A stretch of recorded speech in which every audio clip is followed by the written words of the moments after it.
तो बच्चों, आप लोगों के लिए फिर से एक नई वीडियो हमारे यूनिटी एकेडमी की तरफ से। तो हमने पिछली बार जो देखा था, त्याग का भाग देखा था, है ना।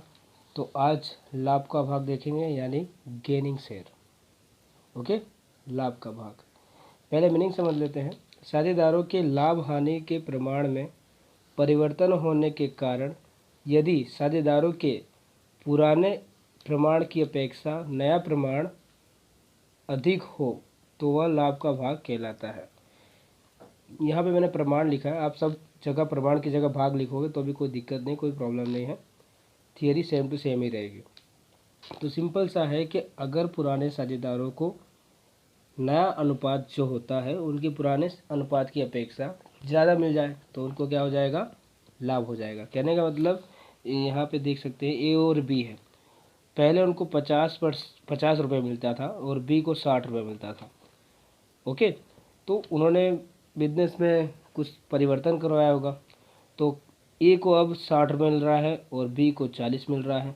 तो ए को क्या हुआ, लाभ हुआ, और बी को क्या हुआ, त्याग हुआ। क्लियर, सिंपल है। तो वैसे ही हमारे इंग्लिश मीडियम के बच्चे भी समझेंगे। When there is a change in the ratio of profit and loss sharing of exiting partner, a portion of profit of certain partner is increase. क्या लिखा है, इंक्रीज या अप्रिशिएट या मोर, कुछ भी लिख सकते हो। This increase share of profit and loss of a partner is called gaining share. Clear, yes. अब हम लोग देखते हैं इसके सूत्र यानी फॉर्मूला। लाभ का भाग हिंदी मीडियम के लिए नया भाग माइनस पुराना भाग। ओके, त्याग का भाग यानी जो हमने पढ़ा था उसमें उल्टा था, पुराना भाग माइनस नया भाग, और इसमें इस तरह से तरीके से नया भाग माइनस पुराना भाग। ओके, यानी gaining share is equal to new share minus old share. Clear, okay. हम एक एग्जांपल लेके समझ लेते हैं। मैंने यहाँ पे सिंपल लिखा है, कोई भी थियरी पे बेस हमने नहीं लिखा है, पूरा सिंपल है। जैसे मैंने एक्स वाई जेड 3 पार्टनर हैं यानी साझेदार है, उनका अनुपात है 4:2, 4:4:2, यानी 4:4:2। क्लियर, ये पुराना प्रमाण है। और उसी तरह से उन्होंने नया तय किया है, एक्स वाई जेड जो है 3:2:1, यानी 3:2:1। ओके, तो ये पुराना हो गया और ये नया हो गया। तो कैसे फाइंड करना है, हमने पहले ही बॉक्स समझा था किस तरह से बॉक्स को बनाते हैं। तो देखो, ये बॉक्स है विवरण X Y Z, particular X Y Z.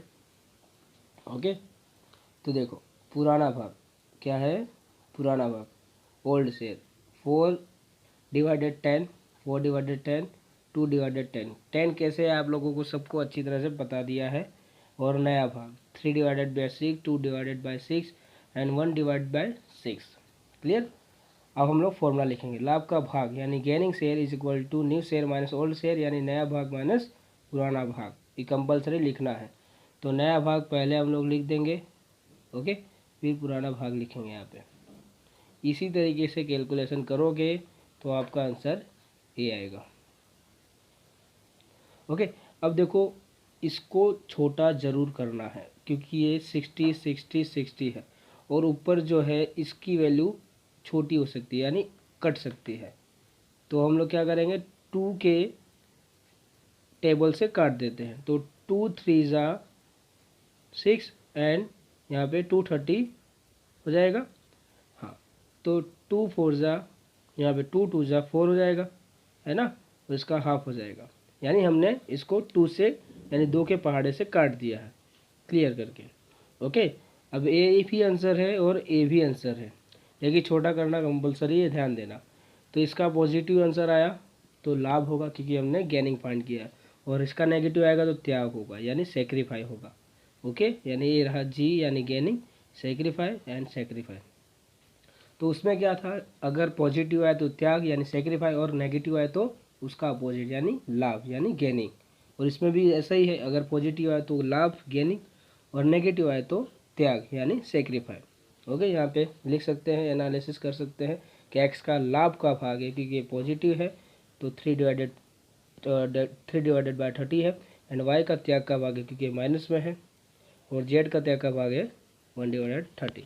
अब चेक भी कर सकते हो 3 है और 2 1 माइनस में है और इसका टोटल करेंगे तो कितना आएगा 0 आएगा। ओके, तो यहाँ पे हमारा जो लाभ का भाग है वो हमारा कंप्लीट होता है। ओके, तो अब हम लोग नया टॉपिक पढ़ेंगे। ये टॉपिक बहुत इंपॉर्टेंट है, फर्स्ट टाइम में बच्चों को जल्दी समझ में नहीं आता। मैं आपको समझा दे रहा हूँ, फर्स्ट टाइम में बच्चों को समझ में नहीं आता, तो ध्यान से समझना। तो देखो, साझेदारों के बीच बंटने वाले लाभ हानि और एकत्रित अनामत। ओके, यहाँ पे देखो लिखा है लाभ हानि और एकत्रित अनामत, यानी distribution of reserve and accumulated profit and loss. Profit, यहाँ पे profit and loss among the partner, यानी पार्टनर्स के बीच रिजर्व्स एंड प्रॉफिट और लॉस ओके किस तरह से डिस्ट्रीब्यूट करेंगे। ओके, डिस्ट्रीब्यूट का मतलब हमें बांटना है, तो इसको रोज नामचे से बांटना है, रोज नामचा लिख के बांटना है, यानी एंट्रीज हमें लिखना है। Okay, general entry. तो देखो सबसे पहले समझ लो, यहाँ पे लाभ हानि दिया है तो हम लोग लाभ लेंगे और अनामत लेंगे। ओके, यानी हम लोग यहाँ पे प्रॉफिट ले रहे हैं इंग्लिश में कहें तो, और रिजर्व ले रहे हैं। तो देखो लाभ अनामत प्रॉफिट रिजर्व्स, तो बॉक्स बनता है जनरल एंट्री का, आपको आइडिया ही है, date particular LF debit amount and credit amount, यानी तारीख विवरण खाता पृष्ठ उधार रुपया और जमा रुपया।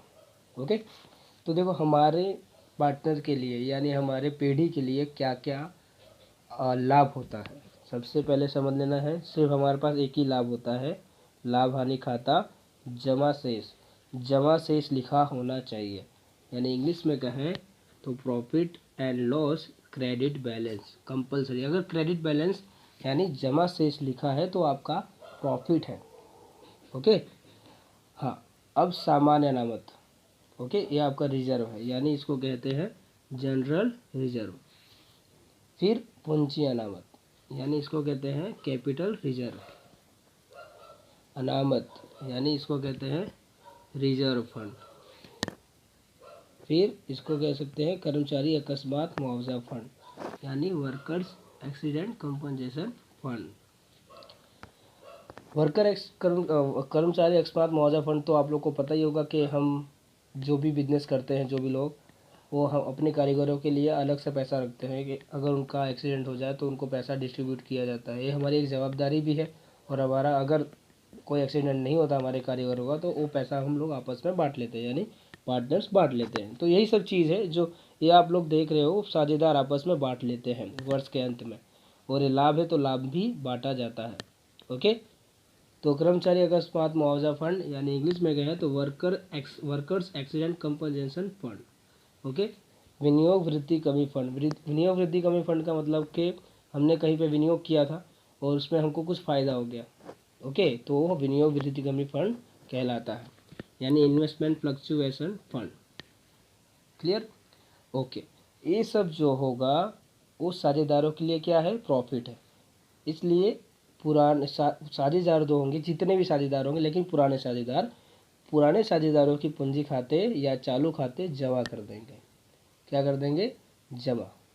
क्योंकि हमने सीखा क्या है, जो जमा होता है यानी जो क्रेडिट होता है वो हमारा प्रॉफिट होता है। ये आप लोगों को अच्छे से आइडिया है। तो साझेदारों का फ़ायदा है, तो साझेदारों के अकाउंट में हम लोग क्या करेंगे, लेजर पोस्टिंग करेंगे, यानी क्या करेंगे, खतौनी करेंगे। तो साझेदारों की पूंजी खाते को या चालू खाते को जमा कर दो और इन लोग को उधार लिख दो, तो ऑटोमेटिक क्या हो जाएगा, हमने डिस्ट्रीब्यूट कर दिया, यानी हमने बंटवारा कर दिया। समझ में आ गई बात? एक बार फिर से समझ लेते हैं। ये सारी चीज़ें फ़ायदे और अनामत है। ओके, हाँ, अब इसको हमें किसको देना है, साझेदारों को देना है। कहाँ पे देना है, जमा तरफ देना है। तो क्या करना पड़ेगा, सीधा सा है, इसको उधार कर देना है और इसको जमा कर देना है, यानी इसको सबको डेबिट कर देना है और इसको क्रेडिट कर देना है। क्लियर? समझ में आ गई बात? ओके, लेजर पोस्टिंग जिसने अच्छी तरह से किया है उसको बहुत अच्छी तरह से समझ में आ रहा होगा, और जिसने नहीं किया उसको मुझे पता है थोड़ा बहुत डाउट होगा। कोई बात नहीं, फिर भी आप लोग पूछ लेना क्वेश्चन। अब देखते हैं एक एग्जाम्पल। एक साझेदारी पेढ़ी में ABC साझेदार जो 2:1 यानी 2:2:1 जेम में लाभ हानि बांटते हैं यानी प्रॉफिट एंड लॉस डिस्ट्रीब्यूट करते हैं, उन्होंने अपना प्रमाण बदलकर 4:4:1 में रखा। वह किन्हीं लाभ अनामत वर्ष के अंत में बांटते हैं, यानी कुछ लाभ है और कुछ अनामत है, वो लाभ जो है वर्ष के अंत में बांटते हैं। तो वह लाभ कुछ इस प्रकार से है। ओके, समझ आ गई बात। यहाँ पे मैंने आपको एक नोट नहीं दिखाया कि जो भी चीज़ें होती हैं वो हमेशा पुराने अनुपात में बढ़ती है। किस में बढ़ती है? पुराने अनुपात में, यानी ओल्ड रेशियो। ओके, तो यहाँ पे हमारे पास जो ओल्ड रेशियो है वो 2:1 है। कितना है? 2:1 है। ओके, तो देखो कारीगर अकस्मात फंड ये हमारा फ़ायदा है यानी अनामत है। लाभ हानि जमा शेष का मतलब फ़ायदा हुआ।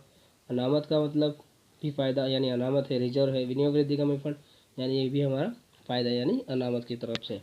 तो ये जितने यहाँ पे मैंने लिखे हैं ना, यही सब का एग्जाम्पल अभी दे रहा हूँ मैं, ये वाले इंग्लिश मीडियम। ओके, लॉस वाले अभी नहीं है, यानी हानि वाला जो है अभी नहीं करवा रहे हैं, सिर्फ और सिर्फ प्रॉफिट वाला ही कर रहे हैं। ओके, हाँ, तो एक कारीगर अकस्मात प्रॉफिट, ये सब प्रॉफिट ही मान लीजिए, यानी एक अनामत है, उसको हमें साझेदारों को देना है यानी बांटना है। तो आप लोग देख लेना, यहाँ पे पुराना अनुपात दिया है और यहाँ पे नया अनुपात दिया है। मैं नए अनुपात को क्रॉस कर रहा हूँ क्योंकि इसकी ज़रूरत है नहीं, और हमें सिर्फ और सिर्फ पुराने अनुपात की ज़रूरत यानी ओल्ड रेशियो को। तो कारीगर अकस्मात यानी वर्कर एक्सीडेंट फंड यानी worker accident fund, composition fee fund कह सकते हैं। लाभ हानि यानी profit and loss, credit balance. अनामत यानी रिजर्व यानी विनियोग वृद्धि कमी फंड का मतलब होता है इन्वेस्टमेंट फ्लक्चुएशन फंड। ओके, हाँ, अब यहाँ पे एक नोट लिखा है, वो मैं आपको आखिरी में पढ़ के बताऊँगा। ओके, चलिए, तो ध्यान देना है।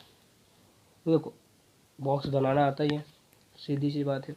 तो पहले हम लोग लाभ हानि खाता करेंगे। आप लोग बोलोगे सर आपने यहाँ पे कारीगर लिखा है, लेकिन हम पहले लाभ हानि करते हैं। कुछ भी पहले करो, कोई दिक्कत नहीं है, हम लोग लाभ हानि कर रहे हैं क्योंकि एक पॉइंट रहेगा, उसको बताना रहेगा जो पीछे छूटा है। तो देखो, आपने क्या कहा था कि ये प्रॉफिट है ना?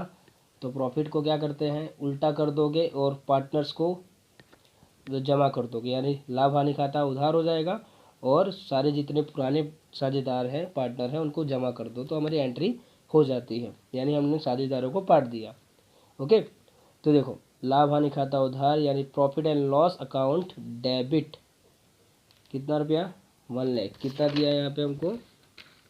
1 लाख, दिख रहा है? हाँ, तो 1 लाख लिख दिया। तो यहाँ पे पुराने पार्टनर कितने हैं? ABC, है ना? तो पुराने पार्टनर यानी ए की पूंजी खाते जमा, यानी A's capital account, 2 A's capital account, B's capital account, C's capital account. Clear? यानी हिंदी मीडियम में कहें तो लाभ हानि खाता उधार 1 लाख, ए की पूंजी खाते जमा यानी एक पूंजी खाते का, बी की पूंजी खाते का, सी की पूंजी खाते का। ओके, अब देखो 1 लाख है। अब 1 लाख को कैसे बांटना है आप लोग को सिखाया था। तो देखो यहाँ पे 1 लाख, ये सिर्फ मेंशन मैं कर रहा हूँ, आप लोग को मेंशन करने की ज़रूरत नहीं है, ये आपको डायरेक्ट लिख देना है 2:5, 2/5। कैसे आया? 2 ए रहा पुराना अनुपात, ए का है, ए बी का है और ए सी का है, तो 2 और टोटल करेंगे 5। तो इस तरीके से करोगे तो आपका कितना आएगा? 40,000, और फिर उसका भी कितना आएगा? 40, और उसका कितना आएगा? 20। इस तरीके को सभी में हमें बांटना है, 1 बाय 1 हम लोग बांटते हैं। ये क्लियर हो गया? ओके, यहाँ पे विवरण लिख सकते हो, लाभ हानि को पुराने प्रमाण में बांटा। सिंपल लिखना है, जिसको भी अगर किसी ने भी पढ़ा तो आसानी से उसको समझ में आ जाए, कंपलसरी लिखना है। दूसरा, अनामत। यहाँ पे हम लोग प्रॉफिट ले रहे हैं, तो यानी सबका सब प्रॉफिट ही होगा। तो अनामत यानी रिजर्व अकाउंट डेबिट, यानी अनामत खाते उधार, ए की पूंजी खाते जमा, बी की पूंजी खाते जमा, सी की पूंजी खाते जमा। अनामत हमारे पास कितना था? हमारे पास अनामत जो था वो था 80,000 का। कितने का था? 80,000 का, 80,000। ओके, यानी रिजर्व था। तो 80,000 हमने यहाँ पे लिखा और इसको बांट दिया। ओके, कौन से रेशियो में बांटा? पुराने अनुपात में। पुराना अनुपात कितना है? 2:1। ओके, अब तो बांट लोगे। अब इंग्लिश मीडियम में कहें यानी इंग्लिश में कहें तो reserve account debit to A's capital account, to B's capital account, to C's capital account. Clear? इस तरह से डिस्ट्रीब्यूट कर देना है। नेक्स्ट, विनियोग वृद्धि कमी फंड। विनियोग वृद्धि कमी फंड जो था वो हमारे पास कितने का है? 20,000 का। ओके, हाँ, तो विनियोग वृद्धि कमी फंड खाता उधार 20,000, ए की पूंजी खाते जमा, बी की पूंजी खाते जमा, सी की पूंजी खाते जमा, उसको डिस्ट्रीब्यूट कर लेना है। क्लियर? तो इन्वेस्टमेंट फ्लक्चुएशन फंड यानी investment fluctuation fund account debit to A's capital account, B's capital account and C's capital account. Okay, इस तरह से डिस्ट्रीब्यूट कर देना है। क्लियर? ओके, मेरे ख्याल से आप लोगों को ये आ गया होगा। 1 बाय 1 देखते रहना। हाँ, फोर्थ बहुत इंपॉर्टेंट है, ध्यान देना। कारीगर अकस्मात मुआवजा फंड यानी वर्कर्स एक्सीडेंट फंड, तो 90,000 है यहाँ पे। कितना है? 90,000। तो ध्यान देना यहाँ पे, ये जो 90,000 था हमने रखा था 1 साल के लिए, तो उसी वर्ष के अंत में हमको देखने को मिला कि कारीगर अकस्मात फंड के रुपए 40,000 हमने दावा मंजूर कर दिया। यानी किसी कारीगर का एक्सीडेंट हो गया और हमने उसको 40,000 रुपये का दावा दे दिया, यानी क्लेम पास कर दिया। तो सीधी सी बात है, अगर हमने 90,000 में से 40,000 किसी कारीगर को दे दिया तो हमारे पास कितना बचेगा? 50,000 बचेगा। कितना बचेगा? 50,000। तो इसी 50,000 को बांटना है, ना कि पूरे 90,000 को। अगर ये लिखा है तो ही ये काम करना है, तो ही ये कैलकुलेशन करना है, उसके पहले नहीं। समझ में आ गई बात? हाँ, तो 90,000 हमारे पास था और उस वर्ष दरमियान हमारे किसी कारीगर का एक्सीडेंट हो गया जिसपे 40,000 हमको देना पड़ा, तो हमारे पास कितना बचा? 50,000। ओके, तो कारीगर अकस्मात फंड खाता उधार, ए की पूंजी खाते जमा, बी की पूंजी खाते जमा, सी की पूंजी खाते जमा, इस तरीके से। ओके, हाँ, यहाँ पे लिख सकते कि रुपये 90,000 माइनस 40,000 रुपये 50,000 को पुराने अनुपात में बांटा। ओके, समझ में आ गई बात? तो अब ध्यान देना, फिर से मैं समझा देता हूँ कि क्या होता है कि ये सब हमारा प्रॉफिट है। ये क्या है? ये सब हमारा प्रॉफिट है। ओके, और हमें प्रॉफिट जो है ये हमको साझेदारों को देना है, बांटना है। ओके, तो प्रॉफिट का मतलब ये जमा होता है, तो हमें कहाँ पे रखना पड़ेगा? साझेदारों के जमा साइड डालना पड़ेगा। ओके, इसलिए जमा साइड डालने के लिए हमें इन सबको उधार करना पड़ता है और साझेदारों को जमा करना पड़ता है। सिंपल सा रीज़न है, बाकी कोई दिमाग मत लगाना। ओके, बहुत अगर एक्सप्लेनेशन की ज़रूरत है तो हमें रूबरू मिलना पड़ेगा या बोर्ड पे समझाना पड़ेगा, इस तरीके से समझाना पड़ेगा, नहीं तो ये अगर समझाया भी जाए तो बहुत बड़ा वीडियो बन सकता है। तो सिंपल सा है, हमें क्या करना है, ये जो हमारे प्रॉफिट्स एंड रिजर्व हैं इनको क्या करना है, पार्टनर्स के कैपिटल के या करंट अकाउंट के क्रेडिट साइड डिस्ट्रीब्यूट करना है। तो लेजर पोस्टिंग करेंगे तो हमारा ये जो प्रॉफिट है ये सब क्या हो जाएंगे? डेबिट हो जाएंगे और हमारे पार्टनर क्या हो जाएंगे? क्रेडिट हो जाएंगे। Okay, clear? हाँ, तो इसी तरह से हमारे वीडियो को देखते रहिए, लाइक करते रहिए और शेयर करते रहिए, अपने दोस्तों को भी समझाइए, बताइए। और थैंक यू सो मच।